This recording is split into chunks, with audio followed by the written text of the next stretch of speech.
Buenas tardes. Igual que en otras ocasiones, por ejemplo, los presocráticos, por ejemplo, Platón, cuando hemos tratado de un tema, de un autor, de una teoría, hemos hecho el repaso. Pues hoy toca hacer repaso de Aristóteles. Es la fotocopia 5 y pone arriba en negrita Aristóteles.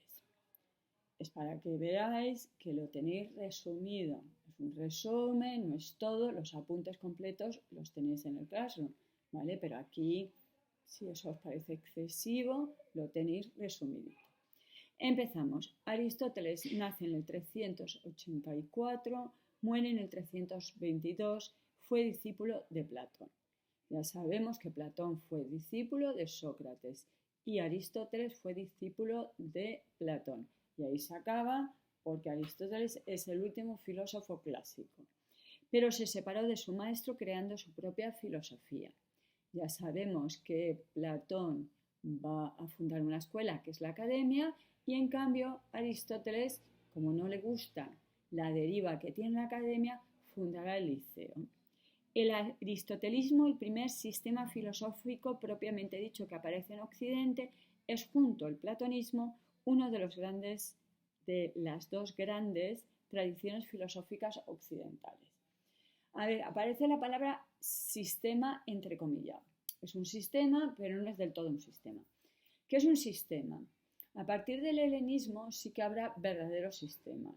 Habrá filósofos que se planteen, voy a hacer una ética, una política, una estética, una metafísica, una teoría del conocimiento y todo va a tener relación con todo. Eso es un sistema.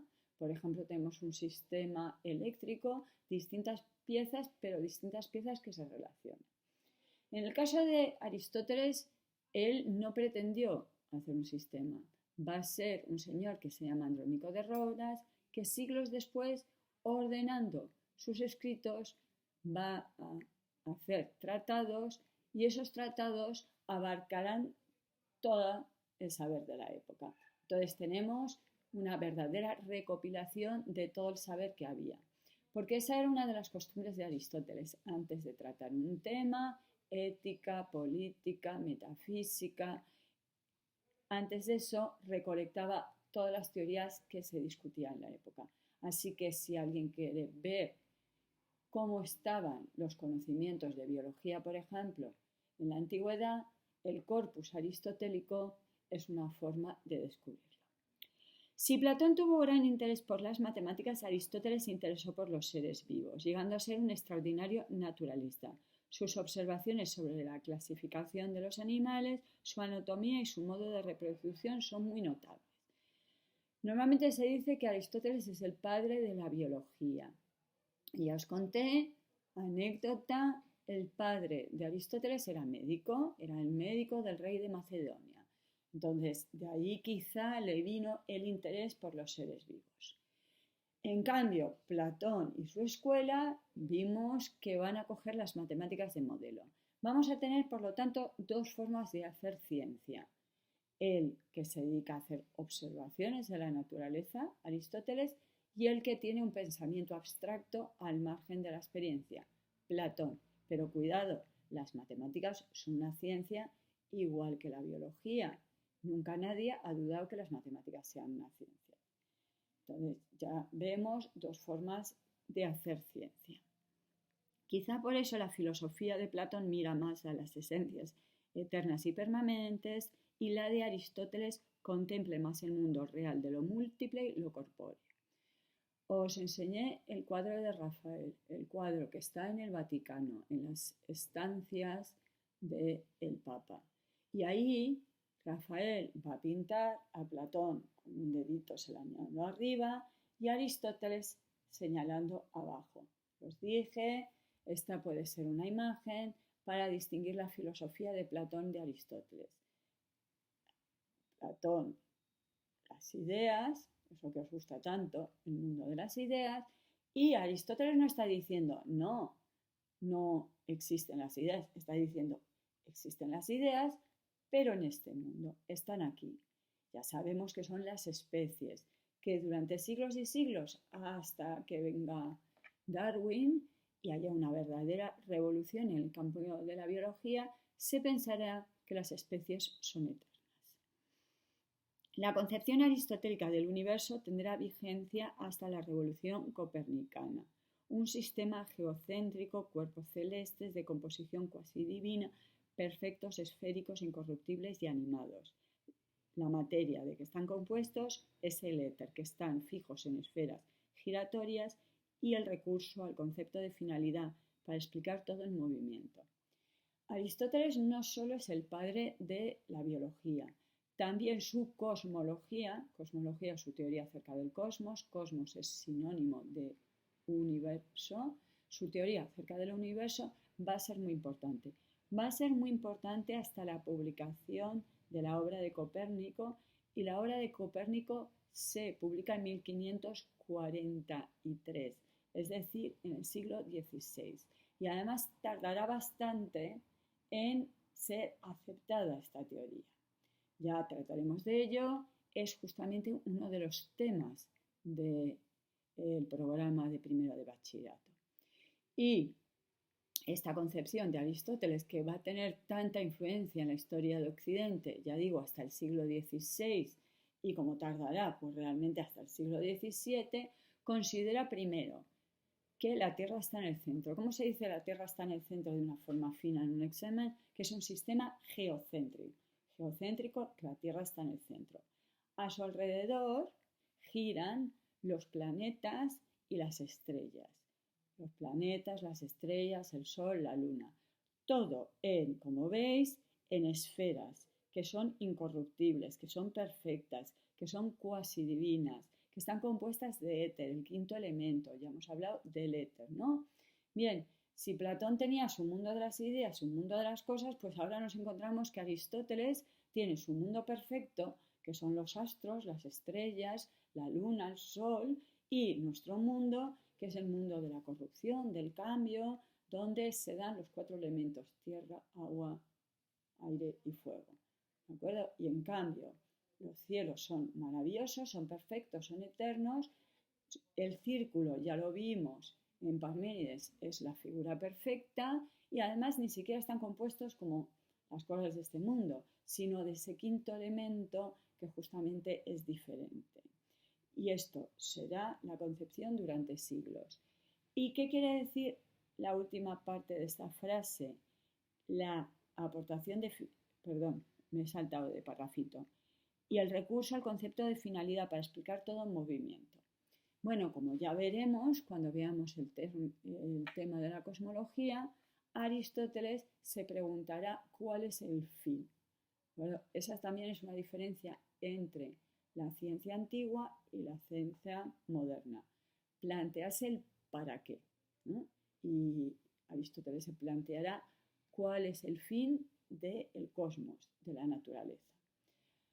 Podemos simplificar la cosa y poner un ejemplito tonto. ¿Para qué tienen los pájaros alas? Para volar. ¿Para qué tiene el ser humano corazón? Pues para bombear sangre. ¿Para qué tiene el ser humano ojos? Para ver.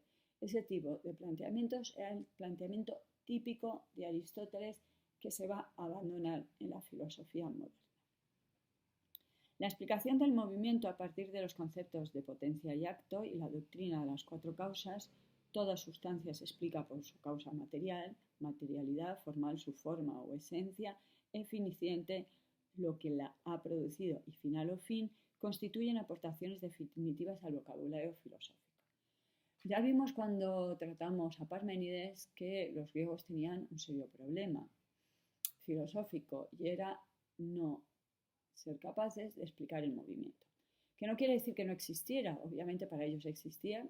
Las cosas se mueven, los niños crecen, las estrellas salen por la noche, llueve, sale el sol, o sea, hay cambios en el universo, o sea, no es que lo desconocieran o no se percataran, pero eran incapaces de explicarlo con la terminología adecuada.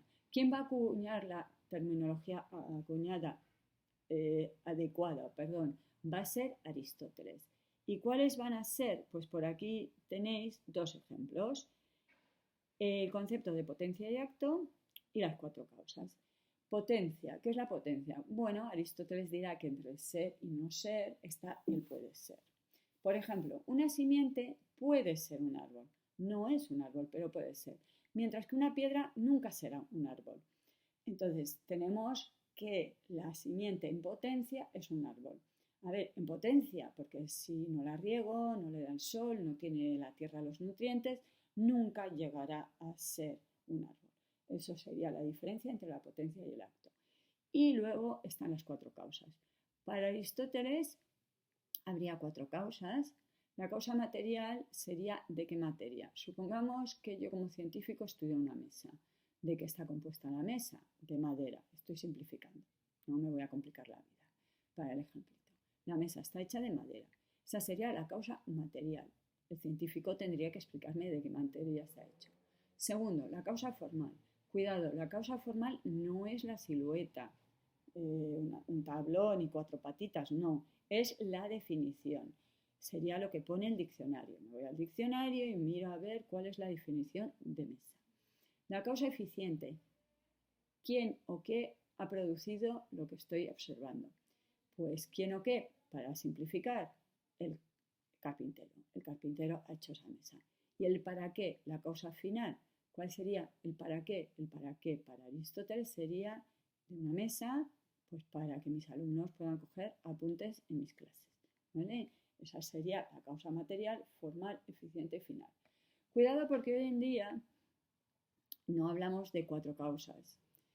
Sí que hablamos de causa y consideramos que el científico tiene que ser capaz de dar explicación de las causas. Realmente las causas son el porqué. Si yo le pregunto a un alumno por qué llega tarde, le estoy preguntando por la causa. Ha habido un atasco, tenía una cita en el médico, tenía que renovar el DNI, ¿vale? La causa, el porqué. Bueno, los porqués hoy en día no son cuatro, solo es uno. Y podría ser, pero ni siquiera, la causa eficiente. ¿Qué está haciendo Aristóteles? Pues si os dais cuenta, Aristóteles está recogiendo todas las teorías que había del pasado. La causa material, pues los físicos. El principio de todas las cosas es el agua, no el principio de todo es el apeirón, no el principio es el aire. A ellos les preocupaba la materia. La causa formal, pues ¿quién le preocupaba? Hay que definir, hay que definir, hay que definir. Sócrates. Nos acordamos, Aristóteles decía que Sócrates le había enseñado a los científicos que había que definir. La causa eficiente, bueno, voy a poner un ejemplo de un presocrático que hemos visto poco, que es Empédocles. Empédocles no solo habla de los cuatro elementos, también habla de dos fuerzas, el amor y el odio. Y no nos riamos porque hoy en día hablamos de atracción entre los planetas como si fuera atracción sexual.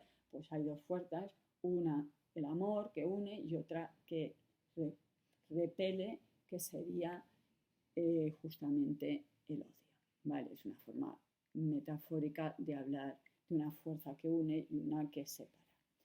Y por último, la causa final, pues obviamente Platón, su maestro. La justicia es el fin, es el para qué. Yo me levanto por las mañanas para luchar por la justicia, etcétera, etcétera. Vale, vamos con el siguiente parrafito. Por lo demás, Aristóteles creó la lógica que se ha estado utilizando universalmente hasta la reciente creación de la lógica matemática. La lógica matemática es del siglo XIX. Ciertos señores como Frege, Wittgenstein, Russell van a ser los grandes lógicos del siglo XIX. Pero el padre de la lógica es Aristóteles. Lógica matemática porque lo que se va a unir sería la lógica, una rama de la filosofía, con las matemáticas. Esa será la gran revolución del siglo XIX. Sus estudios sobre la sensación, la memoria, la imaginación y la inteligencia constituyen una psicología sorprendente. Es decir, Aristóteles también tiene pequeños trataditos de lo que hoy en día llamaríamos psicología. Por fin, sus dos grandes tratados de ética, una ética basada en conceptos de felicidad, perfección y virtud, siguen siendo considerados como obras clásicas de la materia. Y además de eso, tiene tratados de ética. Tiene tres. La Gran Moralia, que se supone que ni siquiera la escribió él, que debían ser apuntes de sus alumnos, la Ética Nicómaco y la Ética Eudemia. La ética Nicómaco, bueno, pues se cuenta la anécdota que estaba escrito dedicada a su hijo. Seguramente mentira, es apócrifa esa anécdota, pero bueno, ¿por qué ética Nicómaco? Porque su hijo se llamaba Nicómaco y es muy típico los libros de ética ofrecérselos, dedicarlos a los hijos, porque la ética para Aristóteles es ¿qué debo hacer yo para ser feliz? Bueno, pues yo quiero que mi hijo sea feliz, le voy a dar ciertas recomendaciones. Aunque el aristotelismo no goza actualmente de la vigencia que tuvo durante siglos, continúa siendo junto al platonismo un lugar necesario de referencia. Ya hemos visto, frente a personas más idealistas estarían los pragmáticos.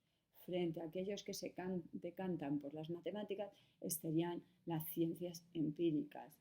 Frente a aquellos que son más poéticos, más líricos, como Platón con sus mitos, estarían aquellos que son más analíticos, como Aristóteles. Entonces, son dos formas de ver el mundo que han constituido justamente Occidente.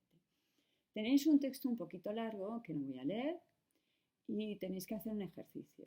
Es un ejercicio muy simple que simplemente voy leyendo y tengo que ir anotando 10 afirmaciones que hace Aristóteles sobre la sabiduría. No tengo que inventarme nada, no le tengo que echar imaginación, no tengo que buscar en Wikipedia, simplemente voy buscando línea tras línea qué me dice Aristóteles sobre la sabiduría. Y además, en el formulario que encontraréis que acompaña este vídeo, veréis que incluso se señala la línea o las líneas para que no haya despiste. Obviamente va en orden, no es caótico para atrás, para adelante. Así que si llegáis a la siguiente afirmación y no habéis encontrado la anterior, pues volvéis un poquito para atrás y la encontraréis. Vais a ver que es un formulario muy fácil. Hasta luego.